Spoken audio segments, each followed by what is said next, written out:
I don't need to say anything? Right. If this is a real lecture, you shouldn't have even said that. I just said, hello class. This is the next in this series. Well, it's a two-lecture course on what could be indeed a whole semester. So you see that in the how I sort of gloss through certain things. But I try to do a few things in detail and try to tell you, interesting facts to give you the whole picture. Today, what will be distinct about today is having established a fair amount of theoretical ideas last time. This will, in this lesson, I'll mostly be in application mode. That is, I'll be considering circuits that really are of prime importance in the current day superconducting or Josephson-based quantum computers and tell you about their properties and how we analyze them. So I'll begin with a circuit for a single qubit. And it will be, I told you things about it last time, but I'll give you a few extra things to think about. So capacitor and one of our nonlinear inductors, that would be enough, but it's not quite all that I'm going to say. Oh, let's see. Those of you who are over there, you're going to be a little bit hampered perhaps, but well, that's not too bad. I'm looking outward, I'm using reciprocity to decide if my circuit diagram can see you, then you can see my circuit diagram. Okay, it looks pretty good.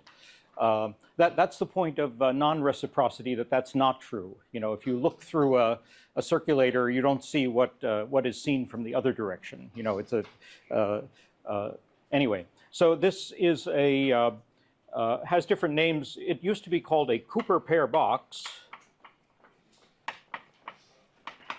And that name is still used occasionally, but, and it is sort of descriptive in the sense that there's a region of this is all superconducting, this device, and there is a sort of island, I enclose a region of this device, and this sort of top half is one solid piece of superconductor, and it's connected to the rest of the world just by an ordinary dielectric, in this capacitor, and then by tunnel junctions here. But so it's only weakly connected to the rest of the world, and that is the box.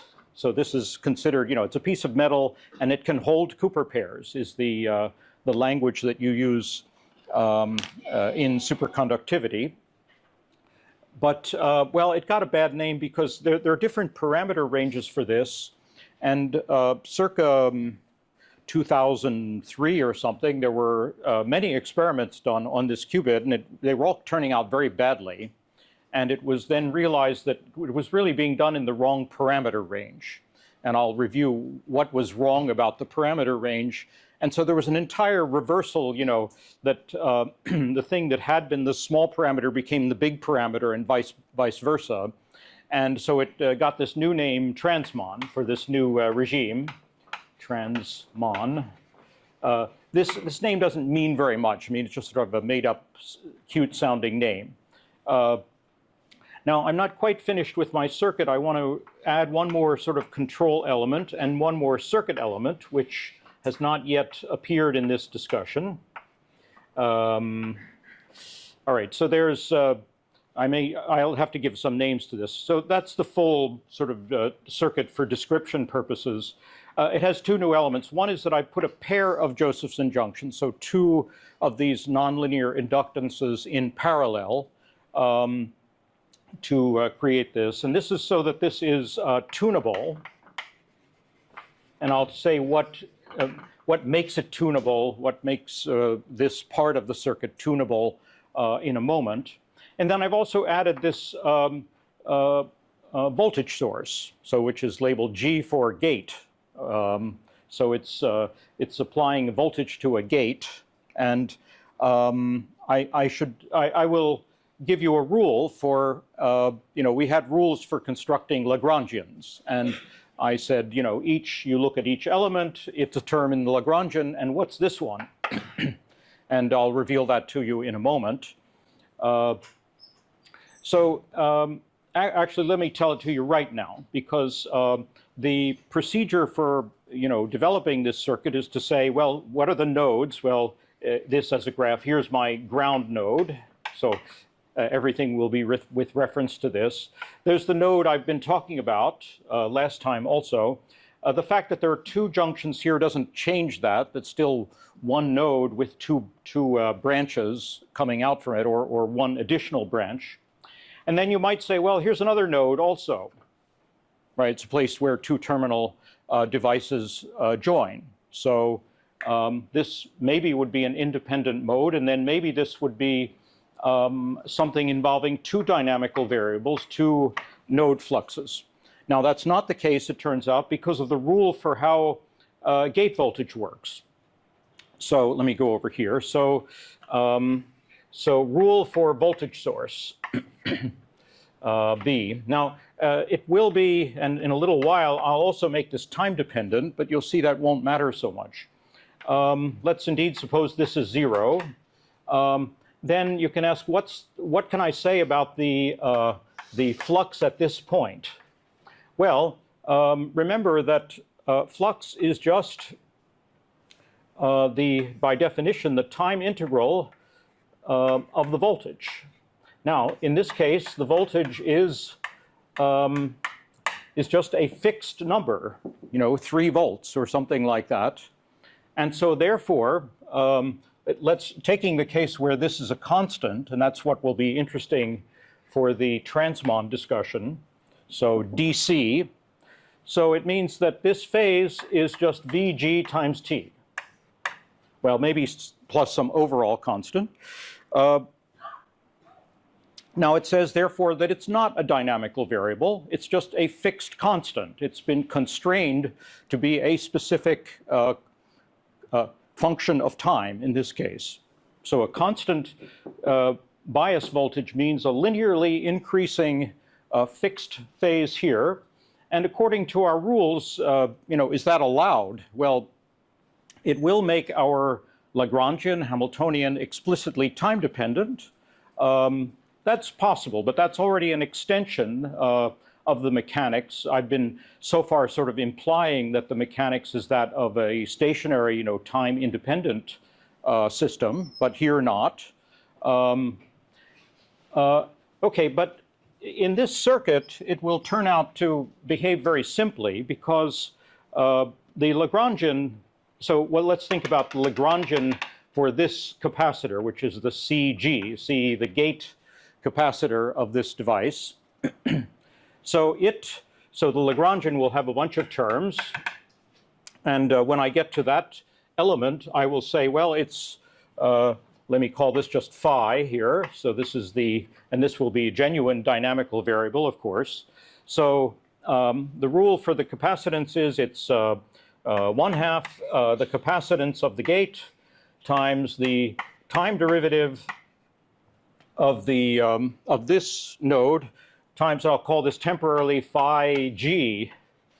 So time derivative of that minus phi g, time derivative. Now, if I go back up here, this was phi g. And so I go back and I just take the time derivative back again. And so it says that I just put in here that it just becomes 1/2 cg phi dot minus v. So indeed, it is just Vg. So it does actually then turn out to be, sort of accidentally, a time-independent contribution to the Lagrangian in this case. So there will be no new complications of having any new time dependence, even though the constrained phase of this gate node has a flux, a node flux increasing linearly in time, but then I take its time derivative again. So it just turns out to be a kind of shift. And I'll give interpretation to this in a moment. I was missing squared, of course, in the rule for this energy. And well, we'll see that has a real effect. And it turned out for the Cooper-Bear box, it had an entirely bad effect, a very undesirable effect. And it was key to it had to we had to find some way of getting rid of it, and the insight of approximately 2007 was, yes, there is a way of getting rid of it by just being in a different parameter range. Okay, so big story about that. Now, we have this extra thing. Let's see. So maybe I'll embark on writing the whole Lagrangian. So let me back up. Lagrangian is, of course, it's this piece, so this sort of main capacitor, 1/2 phi dot squared over c, no, not over c, times c, excuse me, c phi dot squared, plus the term I've just discussed. And now I only have two more elements, which are these Josephson junctions. Now, it would look like, let me put this up to here, that, well, I have two terms, and they don't look, you might look at them and say, why am I doing this? So I have Josephson junction J1, and I have Josephson junction J2. So I have EJ1, I have a minus sign here, cosine, let me just use, oh no, I won't use shorthand. I'll say, remember phi over, now I said last time, and I have a correction to give you. I said over H over 2E. And I forgot something. So if you have your notes on that, you will want to correct them. This is actually H bar, it turns out, and I was just wrong about that. But there's a more conventional way of writing that, which is, see, the combination H over 2E gets a name, which is the fluxoid. So it's by definition phi with a 0 on it, so phi 0. And then there's a 2 pi, because it's in fact H bar. But what it says, the sort of physics of it is that this variable is cyclic in phi naught, meaning if you add phi naught to it, the cosine comes back to itself, and that's where you need the 2 pi. It's the usual radians per second versus cycles per second thing that you have to keep straight. All right, so there's that, and then there's also a second apparently identical term, 2 pi phi over phi naught. Now, I won't close my parenthesis because, in fact, that's not the whole story. If it were the whole story, then you'd indeed say, why did I bother? Because I just have these two identical characteristics. They just add up. So what's the point? And the point is that there's another superconducting effect, which just for our purposes becomes another rule. That is, I won't, delve any deeper into the electrodynamics of superconductors to say where this particular rule comes from. But it's a rule which is associated with adding additional magnetic fields. I think one of you were asking questions about, well, what about, or you knew things about the fact that if you had loops of superconductors and you had magnetic fields through the loops, that that has some effects. Now, okay, I'm not going to do the relevant, hour of explanation of why it has the effect that I will summarize in a moment. But the idea is that in these chips, they do indeed have bias circuits that are specific to arrange that there are magnetic fields right into a specific hole, a specific gap, which is formed by this pair of Josephson junctions, so usually a rather small loop, a sort of sub-micrometer scale loop, and a very tiny wire sending a current so that you can get a little, these are very tiny magnetic fields, it turns out, to get a magnetic flux of this size. Yeah, maybe a fun fact about these chips is that they have to be held in an environment, if the magnetic field environment is way, way lower than the Earth's magnetic field. So the Earth's magnetic field is first shielded away by several orders of magnitude by well-arranged, highly permeable magnetic shields. And then you selectively add back tiny bits of additional magnetic field for control purposes. And that's what happens in this case. So there's a flux, so phi external. So it is well recognized that there are way too many capital phis in this theory. So because this one now is not a formal flux, it's an actual real flux, a certain number of Webers, like micro Webers or something like that. And the rule turns out to be that, and it's only a matter of convention, that you get to add that flux or subtract that flux to one or the other of these. That is because they complete a loop. That is, you have to account for this flux in one of these terms, or you can in both. But the net effect has to be phi external. So that's the final complete Lagrangian. I think, yes, I have all terms except this one I've written twice. That's the full Lagrangian of the Cooper pair box slash Transmon. Now, these, now the point of these two terms, I said the word tunable. And of course, you can use trigonometric identities to combine these terms. And in the simple case, what you get, let me just feature this pair of terms. You know, when you add them up, if EJ1 equals EJ2, so that's a common choice, so you make two equal junctions. There are actually cases where people like making them unequal. That is, one having a larger tunnel junction area than the other.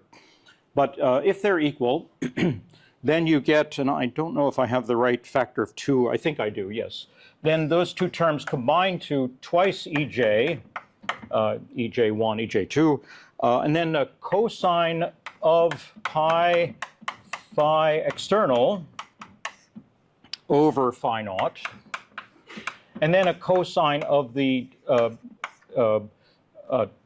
pi, yes, it's actually pi, and then this one's 2 pi phi, no subscript, over phi naught.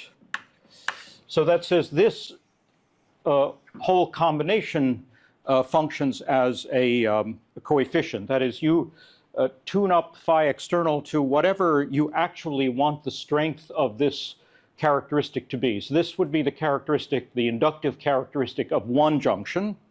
And it just says you have a knob that's able to tune it from twice EJ all the way down to 0. 0 is a very tricky region in this, but a tuning of 20% is what's actually desired. For example, for doing entangling gate operations, for doing a C phase, you tune this knob in many of the popular architectures. The external flux just affects the second Your point, second in this sense? Yeah. That's a what we would call gauge choice. That is, or it's a matter of convention. That's an unobservable choice. That is, I could have said I put it on the first. What's first and what's second anyway? You know, there's left and right. So one has to understand that, well, when you go a little bit deeper, what you're actually adding are contributions to the vector potential that describes this magnetic flux. And, you know, if the flux is going in this way, the magnetic vector potential is curling around like this. And so, but there are different gauge choices for what that could be, and you could make it the same on both junctions, or you could make it only non-zero on one or only non-zero on the other. It's only the line integral of that vector potential that matters. So that's a little bit of the electromagnetics that comes into this. I think that I'll have one other discussion where this discussion of gauge choices of vector potentials will be interesting or relevant. Okay, so we have this tunable element, but often we don't even bother with this pair. We just say it's a junction and you have a knob that tunes its value.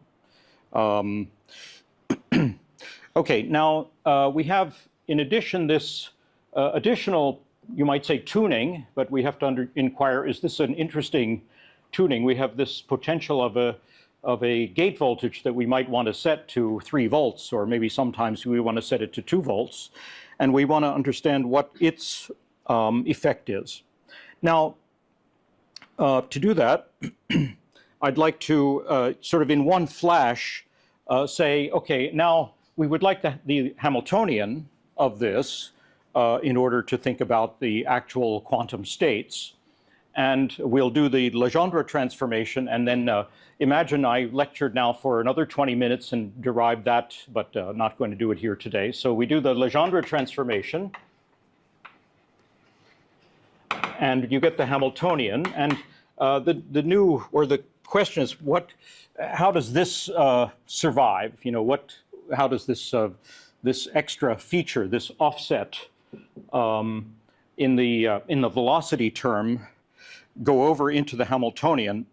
And you will not be so surprised to see what it does, because we have q squared over 2c, but instead of q squared over 2c, we get q plus cg vg squared over 2c, and then so let's yeah, okay, I guess I'm doing this in 2 lines, and then it's minus ej, now considering this to be tunable, cosine 2 pi phi over phi naught. Now we like to put these in dimensionless form, but this is already a thing for discussion, and we've already, in what setting did I point this out? But this, oh yes, I had a little discussion about this with our exotic, gyrator-based qubit. This is the more prosaic qubit, but it has indeed, again, another case like this, where this looks like momentum plus something, and in mechanics, that's indeed a vector potential. Now, potential for gigantic confusion here. Here, I talked about the vector potential, and that was of the actual genuine magnetic field that actually is produced in the experiment. I'm going to now also refer to this as a kind of vector potential. It's a different kind. It has different sort of features. But it's a vector potential in this sort of formal system, formal in the sense that, well, I associate charge as being a momentum. And then in that system, it's formally a vector potential, but not of any actual magnetic field. It's a vector potential within the context of this dynamics. And of course we say, well, it's not a magnetic vector potential because it involves an electric voltage. Yes, okay, indeed, right. That's sort of a signaler for why this is a confusing, potentially confusing thing. But okay, we're smart physicists and we can deal with abstraction. So, okay, let me take one more step, which is to write this in a kind of common d-dimensionalized form. So forgive the constants, but there's something called a charging energy. And then I have a dimensionless momentum. I'm occasionally going to put hats on these to remind myself, well, this I do promote to an operator, to a momentum operator, plus C, plus this combination, which we call NG. Sometimes we call it N offset. So we call it a dimensionless offset charge in units of Cooper pair, in units of Cooper pairs. EJ, this remains the same, except I just call this phi, call this a phase. And these will be the position and momentum of this dynamic. So this is the Schrödinger equation. And, but it has this offset. If it didn't have the offset, then it's just, there's, okay, some things to talk about even without the offset. As I discussed last time, you then say, okay, then I have to work on the solution of the Schrödinger equation for a particle with some mass. Oh, I didn't say what EC is, but this is 2e squared over c, if I'm not mistaken. The 2 I don't have it on this page. Okay, a straight 2, this factor of 2 is always, we're really counting Cooper pair charge or electron charge. I'm tempted to think it's not this. Okay, I should look it up, but that's not the right moment for it. Up to factors of 2, I've got it, but it's basically the charge measured in elementary units. Now the elementary units, Cooper pairs or electrons, but it's actually a very important energy for discussions of this device. That is part of the design work of getting a good device, is to get that parameter in the right range. And we talk about some number of megahertz in those units. Okay, now, so this, as I discussed last time, functions sort of like a mass. So it's the dynamics of a massive particle in a cosine potential. Now, you would think then, you say, well, I'm about to do some solid state physics, right? Because, okay, it's a particle in a periodic potential. There are sort of energy bands. And that's sort of right, but in fact, we have to now add another level of interpretation to this. Let me do it by making a statement, again, forgetting NG, and pointing out that this is a very familiar dynamical system, and it's just the dynamics of a pendulum in gravity. So you see the cosine, that's the, the gravitational potential, and there's a mass.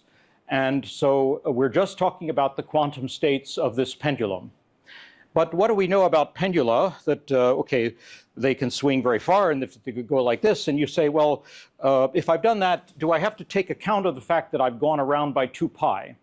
Or another way of saying it is the value of phi equals 0 different or not as a physical state from phi equals 2 pi? And if you talk about a pendulum, you would say, no, indeed. That's an overcount of the state space. And that if you, and now the way we talk about it is, mathematically, we discuss the question of whether this variable phi is compact or non-compact. So that's the mathematical jargon for this question. For classical dynamics, it doesn't matter. That is, you don't ever have to really discuss that when you're solving your equations of motion, whether phi is compact or not. But it turns out it has a quite profound significance for the quantum theory. So you have to kind of get that, or the quantum mechanics. So you have to get that straight.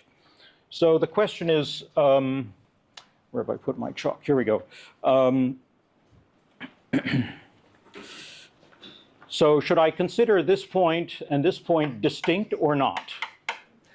I'd say the evidence comes down in favor of not for the Josephson junction. And so it means you should, in fact, compactify. And that has some, has consequences.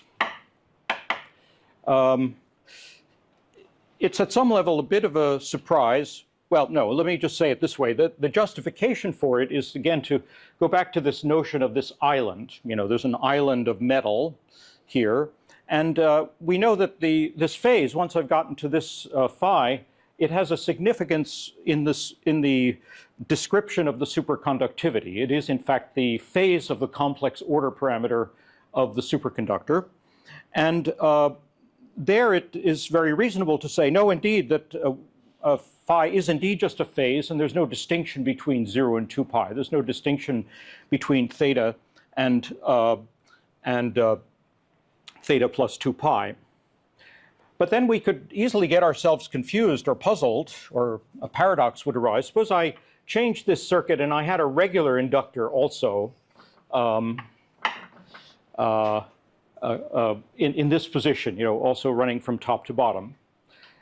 Now, in that case, we would have added, according to my rules, we would have added another term. This is itself a quite popular qubit. It's, for example, fluxonium is a name of a qubit that is modeled by this setup with this one extra element. And then we would have some phi squared over L as an additional potential with the right constants.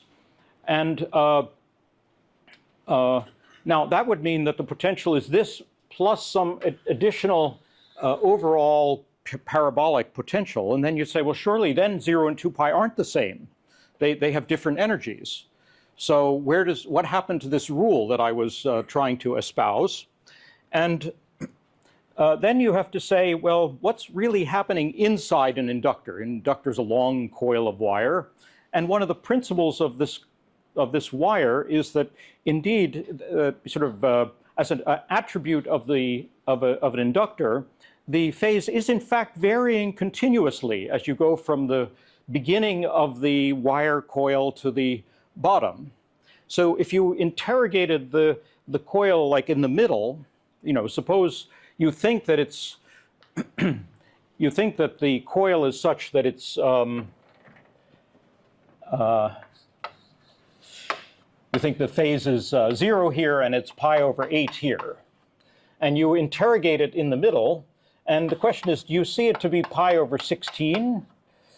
Or maybe, though, you'll see it to be, what's half of this? So this is 17 pi over 8, so 17 pi over 16, really different phase. And so it says that in that case, the phase has to be thought of as a whole continuous field inside the metal, varying in space.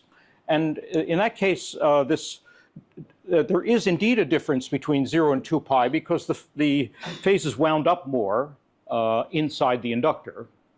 But if the inductor is absent, it changes the story, and we conclude that, and experiment gives strong evidence that you should indeed take the point of view that the phase is compact. Now, this is a long story. You say, why did we spend all this time on it? And it's indeed a, it says this isn't just sort of turn the crank, you know, graph theory, that you have rules and things to think about, and you have to think, well, when is an inductor not an inductor? Okay, I won't go down that road, but it's been a very interesting discussion of, if I make this inductor larger and larger, inductance value larger and larger, when does it stop being an inductor? Because it seems like it's kind of discontinuous limit, and indeed something happens which is called phase slip that makes it really different eventually.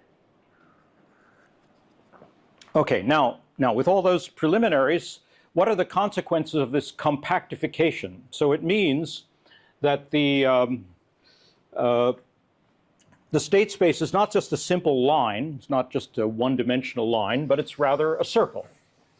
So just like the, you know, how the pendulum bob traces out in space. So phi lives on this circle, 0, pi, 2 pi, and 2 pi is the same as 0. So we have to solve the quantum mechanics on a circle, not on a one-dimensional line.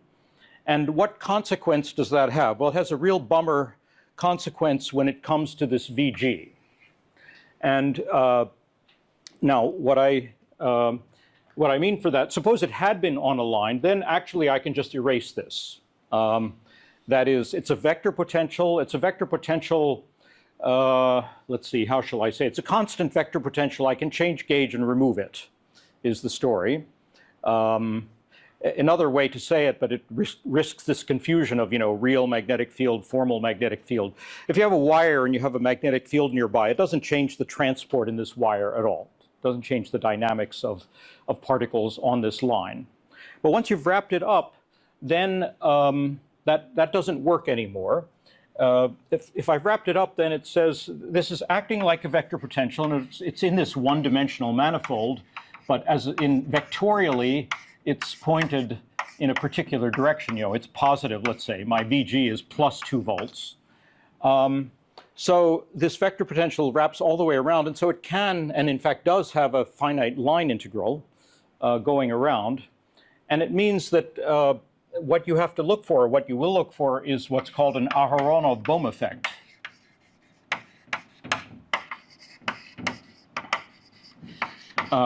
So in short, it does indeed affect the dynamics of this device. And now, you may say, well, okay, now I just have to turn the crank. I have to solve the Schrödinger equation. That's a second-order differential equation with this term. There's a bit of a shorthand, which, and maybe I have to solve it, have a different solution for each VG, but I can shortcut things by recognizing that this is one choice of the vector potential. Another choice is where it's 0 at the bottom. Bottom is, so to speak, where the potential is low.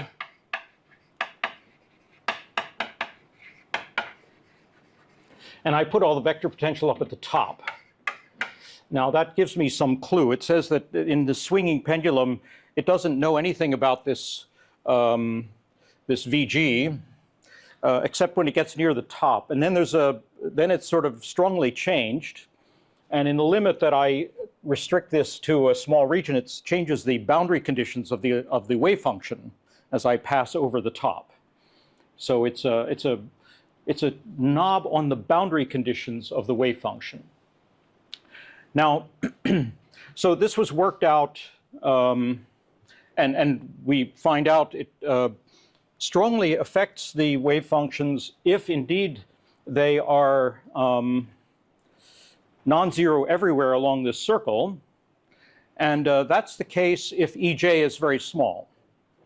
If EJ is 0, for example, that means no gravitational field for the pendulum, and then of course the pendulum doesn't care at all about up and down. So and that's reflected in its wave function. Its wave function are just angular momentum functions, basically plane waves going around in a circle. So they're as big at the top as at the bottom.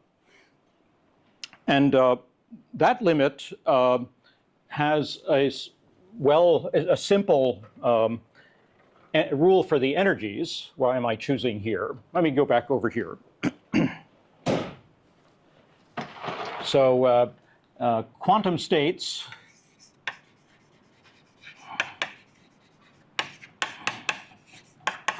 of the Cooper pair box. First off, EJ very small, much less than EC in particular. That's the limit where there's hardly any gravitational potential, and then, but then you can work out what the energies are, but you can point to this already and see if you don't have these extra terms, where should I point? Over here, it's just the energy of a free particle, just kinetic energy, but with this funny offset. And that turns out to give this behavior. It's going to be as a function of Ng. Because, okay, I say it's a free particle, but it has to be only living on a circle, and that quantizes the energies. But you see the normal parabolic dispersion as a function of Ng. So here's E, so the eigenenergy versus Ng. And it changes quadratically, and then, well, then it turns out it will repeat itself, but it's common to draw it this way. So you have basically images of parabolas folded back in. So the spectrum at 0 EG is here, and then 2 eigenstates, and then so forth, but then strongly changed, halfway. This is, I believe, 1/2, and this is -1/2 of this Ng. Here you have them equally, well, not equally spaced, but without any close degeneracies. If you turn on EJ, so if EJ is non-zero, then it just opens little gaps here. And this is extremely close to the story you learn in solid-state physics of the so-called nearly free electron band structure. It's exactly the same as the mathematics of the one-dimensional nearly free electron. And these gaps are opened up, in degenerate perturbation theory. And you see here the Brillouin zone. Here's the edges of the energy dispersion. And the very original proposals 25 years ago were to use this and to go exactly here and use this as the qubit, 0, 1. And that sounded great. Here's 0, 1. The level 2 is way up here. So it's a very nice isolated 2-level system. And it just meant, okay, the gate voltage had to be tuned to, you had to work it out as some number of millivolts, not 3 volts, but some pretty reasonable voltage that could be generated in the lab. And there were experiments done in various labs that were really trying to do that, and it never really worked. And what was understood, or what was found, is that yes, indeed, you can set this. You can have a gate, a wire coming from a voltage source. But it turned out even if you didn't connect it, there were millivolt changes of these voltages. And these were understood to be due to, well, charge impurities. So you might say that what was really occurring, that you had what was nominally supposed to be a VG, which was held at some number of millivolts, but in fact it was doing this. And now there's a lot of physics in exactly, this is time.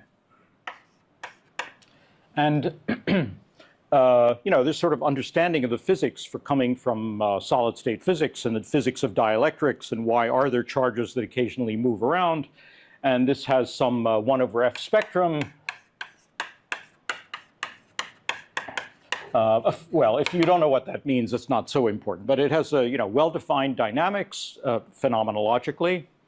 And unfortunately, in units of this NG, it did in fact correspond to very large excursions, ranging all the way through this Brillouin zone. So this variation of this voltage, I mean, now time integrated to go into, well, no, never mind. No, it's exactly this waveform. What was found was that gradually this NG would be everywhere. So that was terrible, because then this qubit, which you were trying to hold to here, was in fact going to here, which meant gigantic phase noise of this qubit. So that sounded, I mean, there were groups that were ready to abandon this at that moment, once it sort of dawned on them that this is what was going on. But then it was realized, well, there were reasons why people didn't think this was going to work. But in fact, the right thing to do was to go to exactly the opposite regime. So to really switch this around and make EJ the bigger parameter and EC small. The way you do that is EC, remember, is proportional to 1 over the capacitance.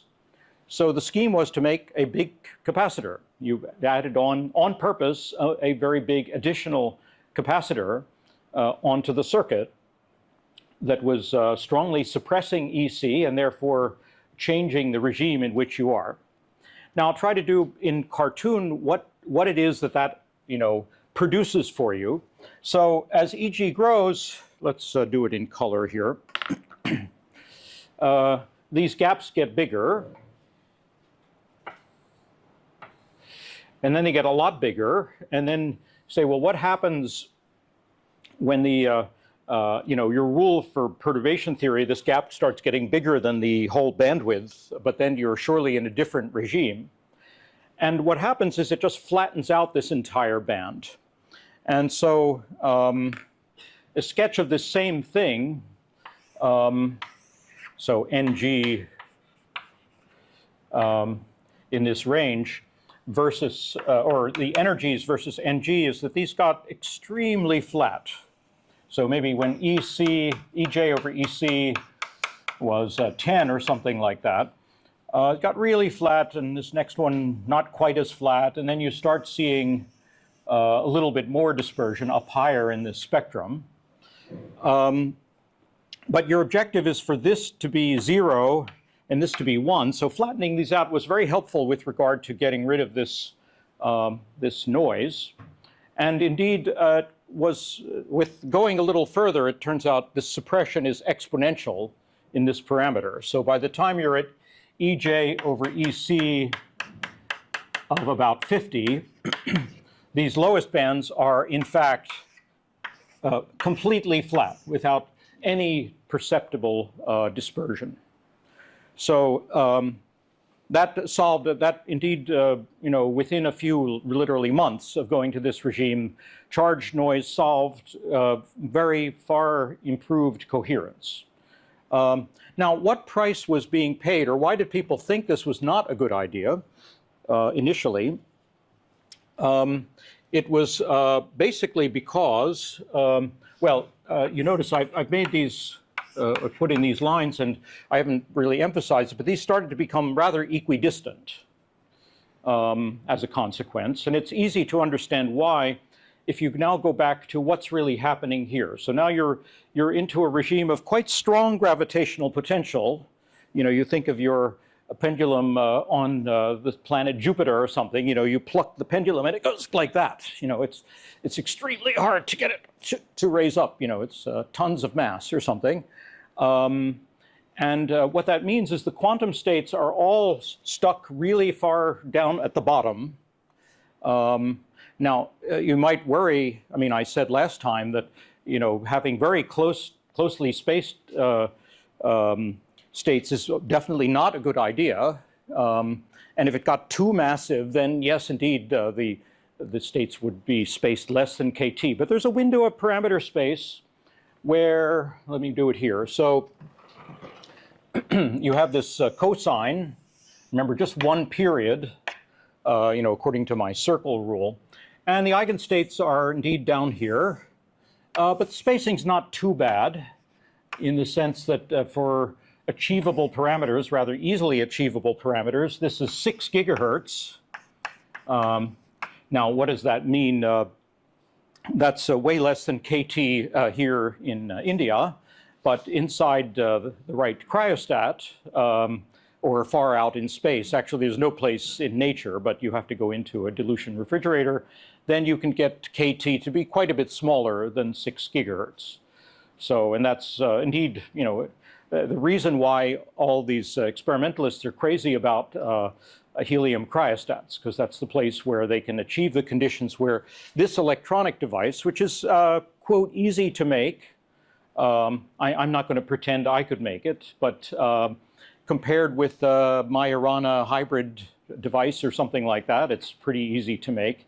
You know, you have the right aluminum evaporator and the right oxygen and something or other, and you don't cough on it too much.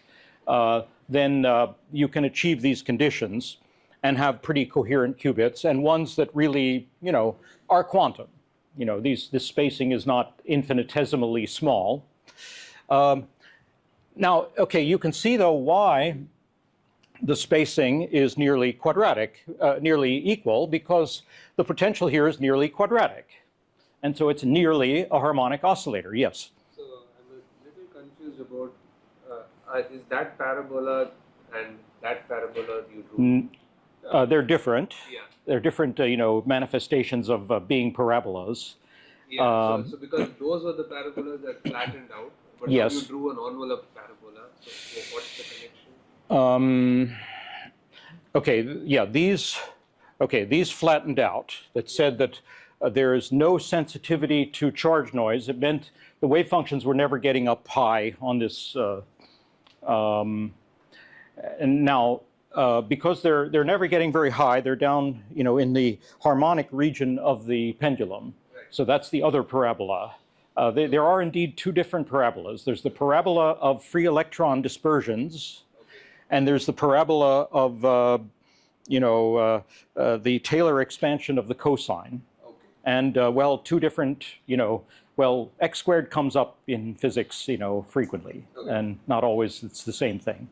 Okay, so this is how we explain this. Now, it was thought this was a no-go. People avoided thinking of qubits this way because, well, there'd be no way to drive it. That is, you have state 0, 1, 2. Well, 0 and 1 is what you want, mostly. I mean, I guess when we hear again about GKP states, we'll hear indeed that you can use, or no, we heard it yesterday, indeed that you can use this spectrum for all sorts of stuff. But in, you know, the mega quantum computers, 0 and 1 is what people are using pretty much. But you'd like to, and I guess in a moment I'll talk about the drive circuit that will allow you to go in this Bloch sphere of 0 and 1 by ordinary so-called Rabi drive. And but if these are actually the same spacing, then there's nothing to stop it from going into 2 and 3 and 4 and 5, and you'll in fact drive it and create a coherent state rather than you know, another state on this Bloch sphere. So you'll populate higher levels. So now it was realized, okay, I'm doing this qualitatively, but indeed I'm ready to do the math of it as well, that there is of course anharmonicity. This is not just an x squared potential, a phi squared potential. It has phi to the 4th parts, and they're enough to save it. There's just sort of enough quartic anharmonicity to save the day, to make it possible to really just live in the 0 and 1 part of the Hilbert space and not get up into the 2 space. Not quite as simple as that, because indeed you need to use optimal quantum control and pulse shaping and drag pulses and stuff like that, and then it's good enough. It's kind of amazing that it's good enough. I mean, it has to be good enough to, you know, precision of 1 part in 10 to the 4 or 5, and it turns out it is. That is, you just don't populate 2 to that level of precision when you're doing kind of ordinary operations on this qubit. Now, operations. Let's do operations. So that's a pretty simple story, which is that now I said, you know, people tried putting on their 5 volts or whatever, but why not put a radio frequency voltage? So why not put on 6 gigahertz, so microwave voltage on purpose, Vg of t?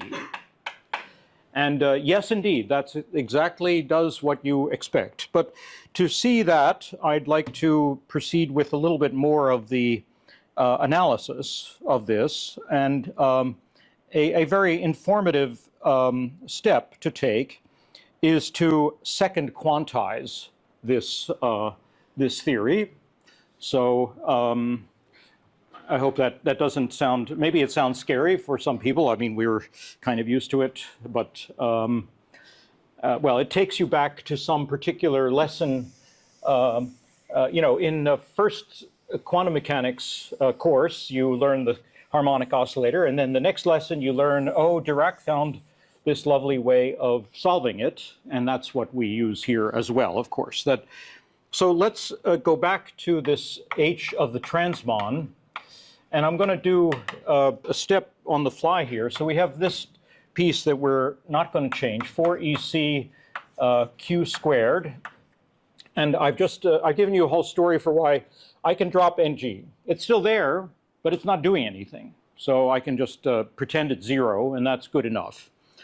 Now, I have a cosine, but I'm going to Taylor expand it. So I have EJ, EJ over 2 phi squared. And then plus, no, it's minus, very importantly, 1 over 24 EJ, again, phi to the 4th power. So that's, and we'll stop there, and that's pretty accurate. Well, actually, there's a whole story about if you really care about accuracy and you do experiments, which are more or less just for fun, that is, not really important for quantum computing operation, where you go up to levels 3, 4, 5, 6, and you really do precision spectroscopy on that. Of course, you find this, you can't stop here for that, but it's even worse than that. It turns out, where did I have it here? It turns out even this is a bit wrong. That is that these are saying the characteristic is cos phi, but in fact, there's a little bit of cos 2 phi. Maybe 5%. So, so the Josephson relation itself is modified, but this is a totally allowed modification, and there are people in you know, mesoscopic quantum junctions or tunnel junctions who can explain this, who says, yes, okay, we understand why for the particular geometry of the tunnel junctions, yes, there's a little bit of a next harmonic. That's basically doesn't affect anything about at this level. It means you have sort of effective constants that are a little bit off, but nothing about the phenomenology of the 0-1 dynamics is really affected by these discoveries. This was just last year or so that this has been carefully documented. Okay, but let's do this, but okay. Now, Dirac told us that this has a very elegant way of being solved, which is that you replace the phi, the operator, by an appropriate sum of creation and annihilation operators, B plus B dagger. So these will be very physical operators.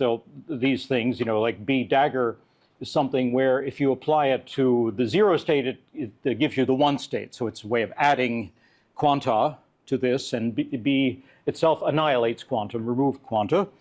I will make some point of the constant. It has to be some dimensionless constant here. And well, I don't know. I like this. It's the fourth root of the, it's a ratio of, it involves the ratio of the two energy scales of the momentum and potential energy scales, and the fourth root of it. And this fourth root comes up, you know, some puzzles in field theory come up because this fourth root gets to be troublesome. Okay, so that's phi, and Q is conjugate to this, so it means it involves B dagger minus B, not B dagger plus B, but it's still Hermitian, so it has to have an I out front, I over 2, and it turns out it's the inverse of this dimensionless constant, well, except for some factors of 2, EJ over 2 EC, oops, EC 1/4 power. Okay, now, well, we're not going to do a lot of algebra here. You know, if you did the homeworks from our book, you could get all sorts of practice with this. But you can plug this in and confirm that it's right in the sense that it reduces this term to just B dagger B, just the number operator, with a, again, interesting constant. You say, well, what is the energy? What's this 8 or 6 gigahertz? Well, it turns out it's equal to actually a sort of geometric mean of the two energies, EC times EJ times 8, it turns out. But see, this thing is already telling you what the experimentalist had to think through to get, you know, they want this to be 6 gigahertz, or, you know, it can be 8 or 2 or something. 2 is a bit small, but 6 is sort of just right, because then, you know, you buy the cheapest microwave equipment that will do the job, and you know you want EJ over EC to be 50, and then that tells you, because of this geometric mean formula, it tells you what these ought to be, and then you design towards them. Okay, but that's not the end of the story, because that's only the reduction of this harmonic part, and then there's the rest, which of course you just plug this in, and it's B dagger plus B to the 4th power. Then there's a story, you know, what you end up writing is, I'm actually sort of on the fly combining a few things. It's EC over H bar. Oh, I shouldn't bother with the H bars. I'm mostly not putting them in. But there's an EC here. I'm just checking. I believe it's over 2. Yes, over 2. And then it's this particular combination, B dagger, BB. So that's a highly useful model. This already has a name. In fact, this is the Duffing oscillator model.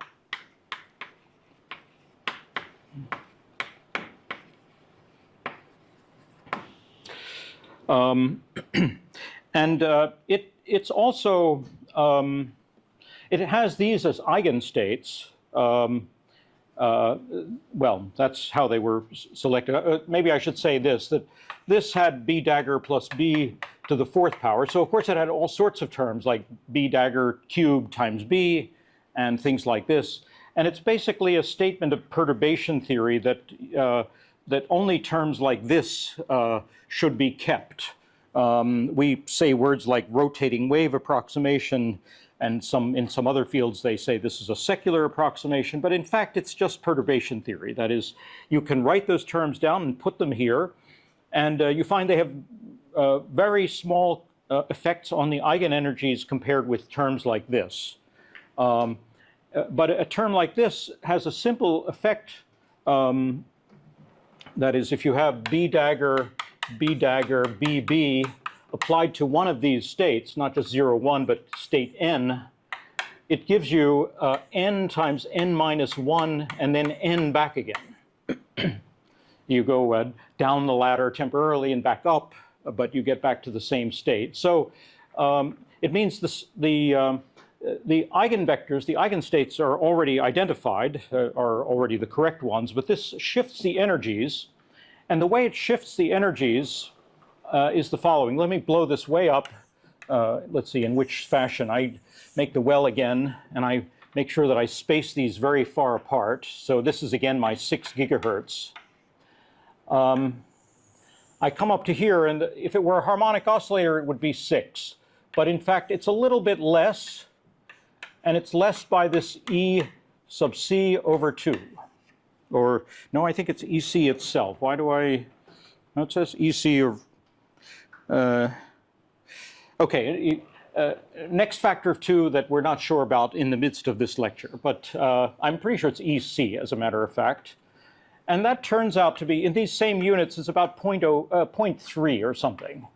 So not very big indeed compared with 6 in these units of gigahertz, but good enough so that when you apply the signal that I advertise, you apply 6 and not 6.3 for sure, but you apply 6 gigahertz tone to this, and you will get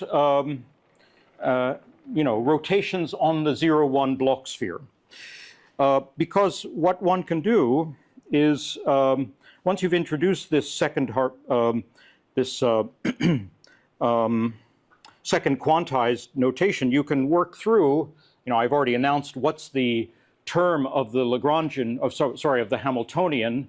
It's already been erased. But remember, there was a CG times VG. It was sort of like this. Well, it's this part, but in the Hamiltonian. And you say, suppose VG is indeed time dependent. It's like a cosine. And what then do you get? And the answer is you get an added term. So here's this Duffing term, and then when it's driven, you do indeed get a time-dependent term, and it has the following form. It's of the form B dagger minus B. That's because it's associated with the momentum part of the Hamiltonian, not with the position part. There's a big complicated constant, which I will not write down, but which is all writable in terms of these EJ, EC, the amplitude of the voltage drive, the gate capacitance, etc. And then times e to the I, let me think where I'm at here. No, I guess I just want to say it this way. It's just this E times some f of t. So at the moment, I don't specify. This is some normalized function. But now I can do, well, let's see, do I do it here? At some point, you can actually just explicitly make the two-level approximation. Yes, it's sort of made in these notes, but I'm not going to maybe pursue this much farther because I just invoke facts about Rabi driving, that is, especially once you reduce this to the two-level approximation. So what does going to the two-level approximation constitute in this case? You first have to believe that the experimentalists can really manage this. That is, there's another level that's nearly resonant. And, in fact, it's not that it's farther away in energy, it's actually closer in energy. So it's not that it's not that you're helped by pushing states far away in energy. You're helped by pushing it inward, to lower energy. But the experimentalists nevertheless assure you that yes, indeed, to precision 10 to the minus 5, we can work just in these levels. So that indicates that I'm allowed to truncate this Hamiltonian. This Hamiltonian is over all levels. But if I truncate it, I get expressions like this. B dagger B turns into, so there's, again, 8 EC EJ. I'll keep that for a moment. B dagger, that is, this quartic term was just a means of detuning the other states, but it doesn't do anything phenomenologically to the 0, 1. But then we encounter this, and what we call this is, plus f of t times this complicated constant. And now B dagger is what we call sigma plus, and B is what we call sigma minus. But this in total, I think, along with the I also, maybe I should have also put an I in here.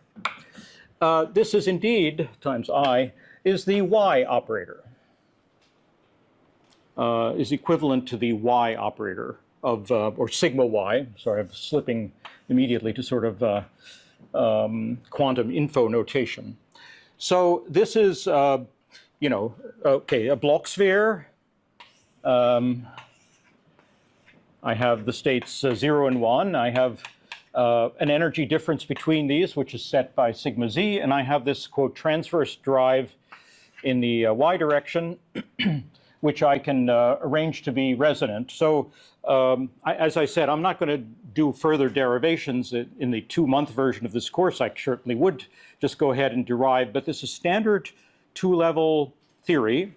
And you get what you expect. That is, with this drive, you will indeed be able to rotate the state vector, you know, from South Pole to North Pole in a plane perpendicular to the y-axis, so in the xz plane.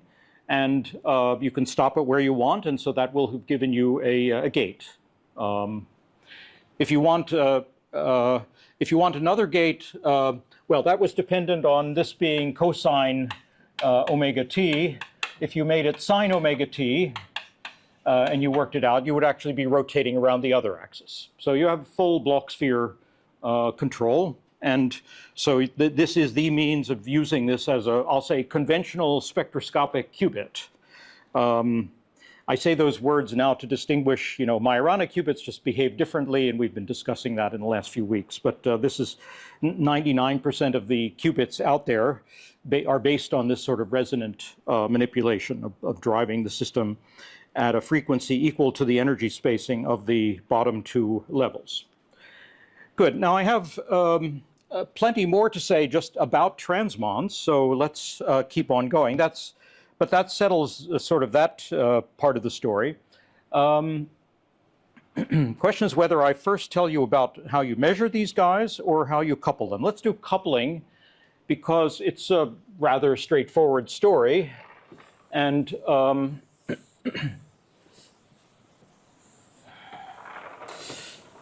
now, the preferred ways of making 2-qubit gates is a bit variable. That is, there are different preferred modalities, and you hear about, well, C phases, and you hear I swaps, and you hear FSIM, and so there are indeed different approaches to how to get maximally entangling gates. Yes?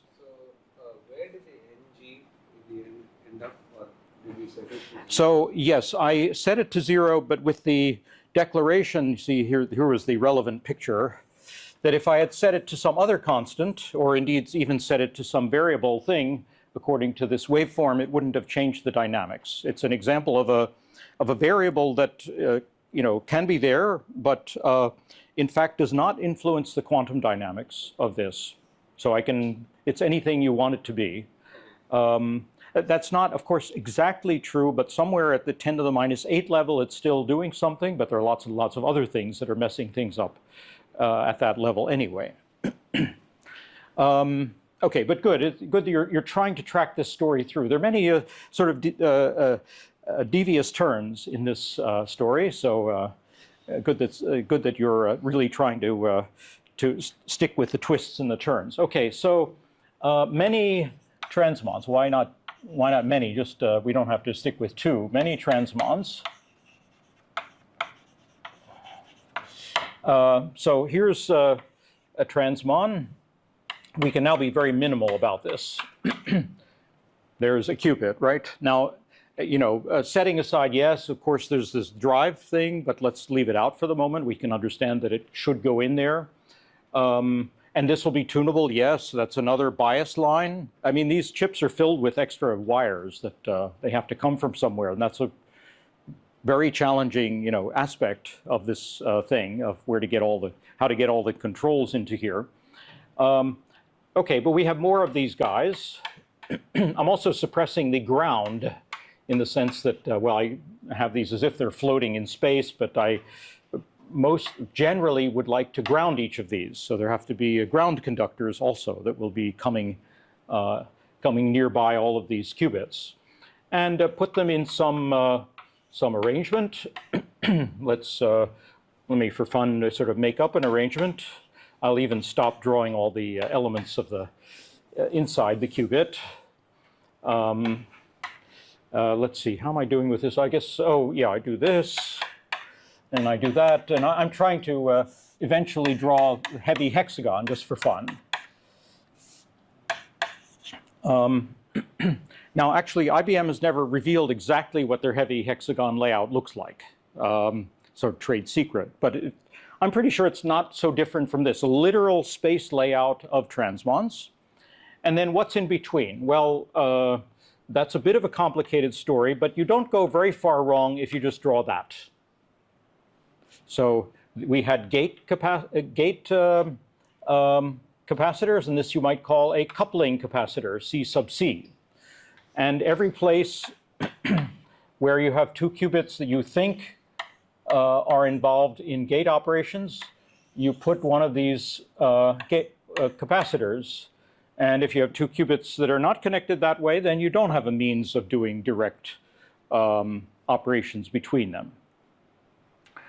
Now, is that an easy Hamiltonian to solve? Of course not. But at least we can make some statements about it.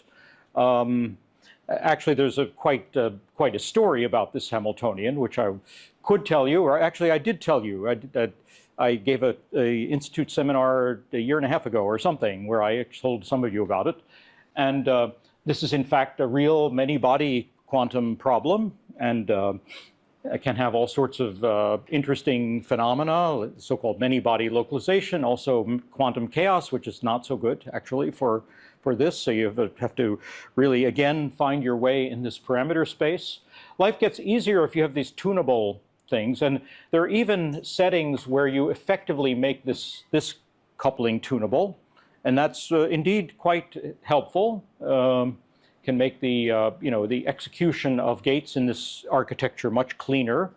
You don't literally do it by having a knob on a capacitor. It's a little complex, a little circuit itself, a little more or less tunable transmon itself, configured in a certain way so that it's a tunable coupling element. But let me do just the basics of one unit of this. So you look at this guy, and well, what have we got? Well, we have a phi. We have to start giving labels: phi 1, phi 2. So 2 qubits. And what will this give? Well, it will give a Q1, Q2, basically. That is, this capacitance will cause there to be terms. These are not the only terms that will be produced, but they will produce terms Q1, Q2. So indeed, it will give, and that's indeed the means of interaction between these two guys. It's perhaps informative to write it in terms of second quantization, so you can have another picture of what's going on. You have a B1 dagger minus B1, B2 dagger minus B2, and then we'll say the interesting terms are like B1 dagger, B2, plus, I guess, relative sign, plus B2 dagger, B1. So then you get a physical picture. There's sort of quanta of excitations, like photons, 0, 1, 2, 3, or like number of photons in this resonator. And this is a term that says, oh yes, a photon hops from one device to the other. And that's the means of interaction. And then there's at least one case where I can explain immediately the kind of thing that goes on and illustrates the value of these extra energy levels, even though we say we never want to be actually in them. But a scheme that has worked pretty well, but is maybe will not end up to being the absolute champion scheme, is the following, where you have a tuning axis, which may be some phi external. You know, there's a phi external 1, a phi external 2, so you can be tuning them. And you have a spectrum of levels, which are, well, there's 0, 0. I mean, of course, there are many more, but we're focusing on here. We have state 0, 0. Let's just, as a reference value, say they're at energy 0. You have 0, 1 is changing, and there's also 1, 0 is changing. And then there's also some higher levels, and for example, 0, 2 is somewhere up here. I'm imagining maybe this is not just the phi external of the qubit 1. Maybe it's a combination of the two.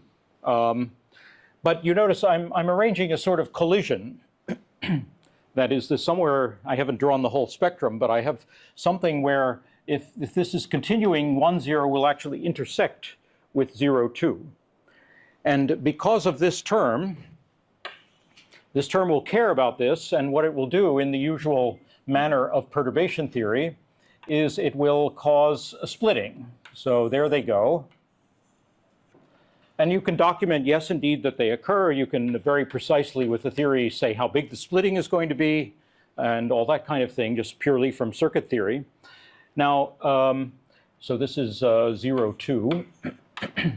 And this is the basis of a, oh, sorry, I should have said this is what's happening. It's, this is at 1, 1, not 1, 0. Somewhere else down here is 1, 0. So yeah, you get to the 4th energy level, and it interacts with the 5th one.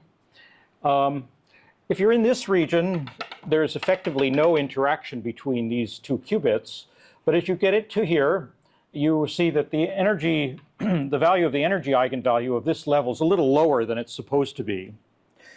And that can be described by saying that at the level of the qubits, there's now a ZZ interaction.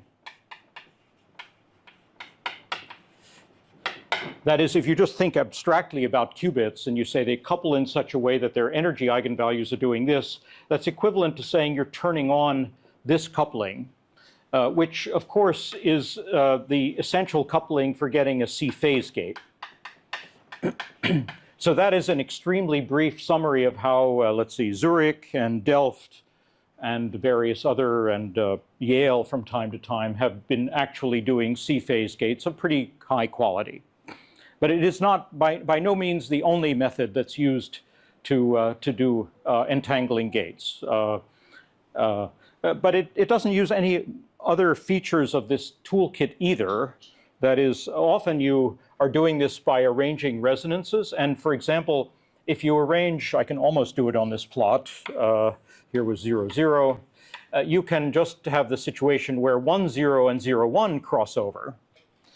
And that will also, because of this, hopping interaction, will produce an energy gap and produces interaction. And this is the so-called I-swap region of the of this picture. And for years and years, this was the preferred Google place to be for doing entangling gates. And I think it still is, as a matter of fact.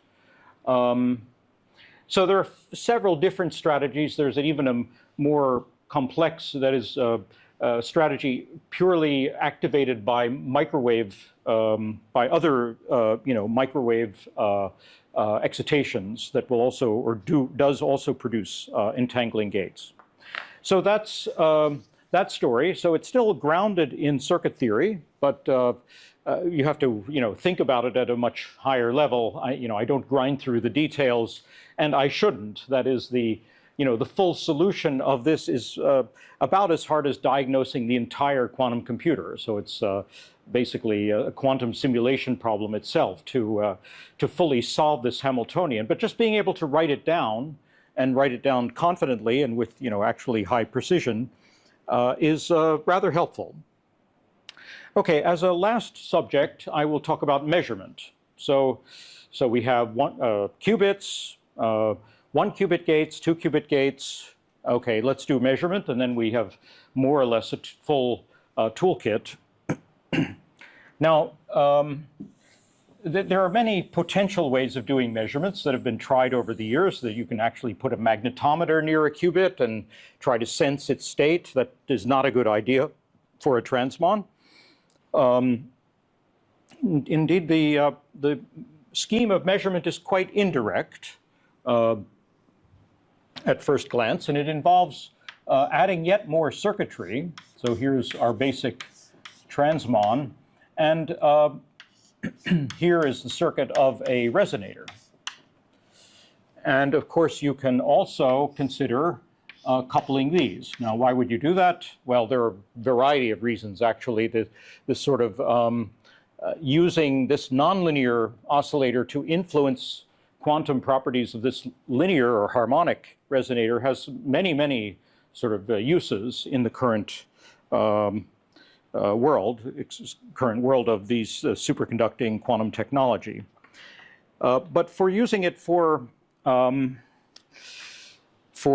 measurement, you arrange particular conditions to, or you set up specific conditions for this operation. Now, I've already sort of alluded to what you get. I could back up temporarily to circuit theory, but I think I'll stay again at this level where you just have to accept that there's a set of calculations to be done. In the same spirit, hardly different actually from the 2-qubit setting, you get, where do I want to say it here? I think I will stay just here, that the Hamiltonian of this, we're going to add stuff to here because we want to actually get to the outside world, because this is supposed to really connect with the measurement apparatus. But if we stop temporarily at this point, the Hamiltonian is, in this sort of minimal spirit that I've been talking about, is again some sigma z. In this section of the notes, it has some different name, capital omega T for transmon.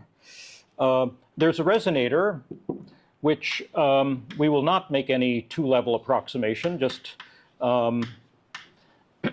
this by itself is, it's the number operator of this oscillator by itself.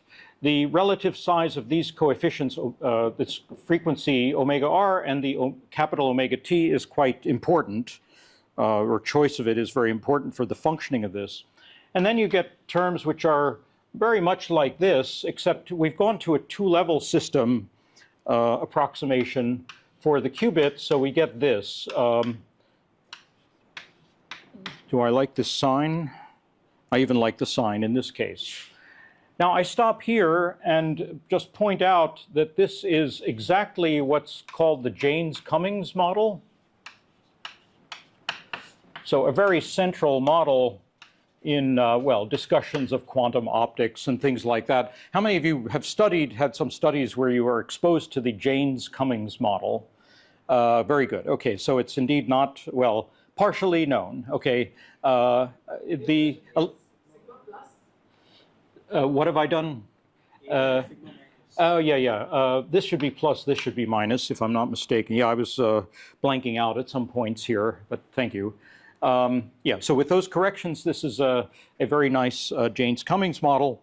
And part of the point is that in this hardware, this is beautifully realized, it's extremely good realization of exactly this with only these degrees of freedom. You don't have to worry about, extra modes and things like that.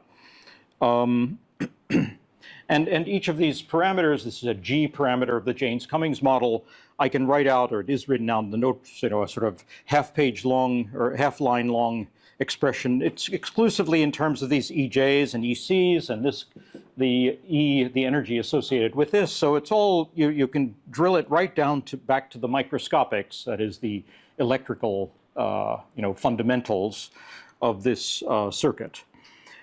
Now, let me explain. So there's a step where you say, well, yes, this is fundamentally the Hamiltonian, but there's a regime in which it acts pretty much like, where do I have it written here? Here it is. So I'll write in certain conditions, but the conditions will be that omega r is very close to omega t, or let's see, how do I say it? The difference is very, difference is very much less than the frequencies themselves, and yet omega r minus omega t is much larger than g. So this is a pair of conditions which is just called the dispersive limit or dispersive regime.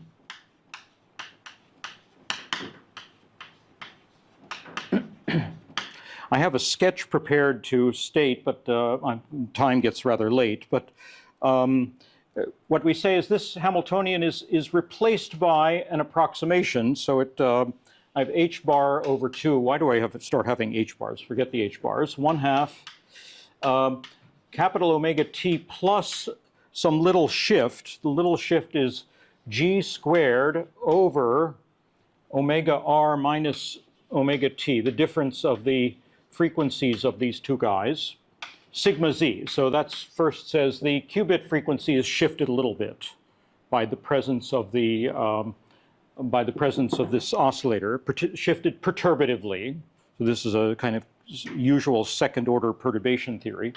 And then this term, omega r, is similarly shifted, but now by a quite interesting way. So g squared over, I think it's the same sign, yes, omega r minus omega t, sigma z, a dagger a. Now the really interesting term is this one combined with that. So this says, yes, there's still an interaction, but it's now has a different form. This again only in the case, if these were exactly the same, this would not be applicable. And if omega r and omega t were very far from each other, it would also not be applicable. So there's a range of application where this is, again, in a kind of perturbative sense, a very good representation of the dynamics of this circuit. Now, that's a very handy thing because for measurement that this is true. You have to really work hard for you to be really in the regime where this is a good approximation, because then you say, well, we're trying to distinguish whether sigma z is +1 or -1. That's the point of measurement. So the way you can think this through is you say, well, suppose it is +1. What's going on? Well, you look at this, and sigma z is +1. You replace it by its eigenvalue. And if it's +1, it means the resonator has the frequency omega r plus g squared over that denominator omega r minus omega t. That's it. If it's -1, it means, well, I plug in the expectation value. And I'm allowed to do this because this is a so-called non-demolition Hamiltonian, where the qubit label is a good quantum number, it commutes with this. So it's as if you have a switch, or the measurement is one in which you should detect whether the resonator has this upshifted frequency versus this downshifted frequency. And with that picture in mind, let me clean up this slightly. That's where the outside world comes in. So you now tell the engineer, you don't have to know quantum mechanics. Your job is just to make a probe, connect to this device, find out whether the resonator has frequency 6.8 or 6.9. Says, okay, chief, I know how to do that. He connects up his equipment, and he's a classical physicist. So he sends in some radiation at a frequency near, actually spanning right between the two possible frequencies. He's been told, okay, it's either 6.8 or 6.9. That means I should send in frequency 6.85, right halfway in between. And so it's near both resonances, but in one case a little above the resonance, and in the other case a little below. Now he's also been told this is a lossless circuit. So he knows his microwave theory. He knows a lossless circuit can only reflect. So this wave will be reflected without loss, and that's indeed accurately true in this experiment, but with some phase shift. And he knows that he should just measure the phase shift. And because it's been shifted one way, not by a sizable amount in these examples, if you're a little bit above resonance, and it's shifted exactly the opposite way if you're a little below. So he has to, he has to collect this reflected signal. He does that with a circulator, as a matter of fact. He has to send it through like an IQ mixer or some stuff like that. You electrical engineers will know that better than most of us here. And you will read out the phase of this, and that is the quantum measurement.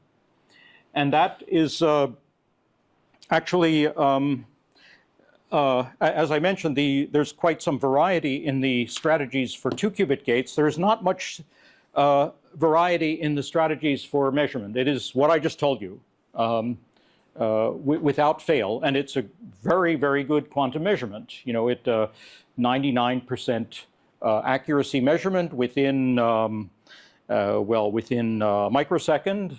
People, of course, like to have it even shorter, but really very close to ideal quantum measurement has been achieved with this strategy. Now, in the long version, I'm now -1 minute, so I'll say just final words here. In the long version of this course, I then use this as an excuse to actually explain more about this radiation theory and the so-called S-matrix theory of you know, microwave probing, because it's worthwhile to know. It has a little bit to do with quantum mechanics also, and it connects back with going back and making, refining, yet further refining the circuit models also for this. But okay, now I'm really far out of scope. Okay, so you've heard the super rapid fire version of this course in 2 sittings. Of course, you didn't have to do any work. It had been suggested by some of you that I should have given homeworks, but okay, I didn't get it all together for that.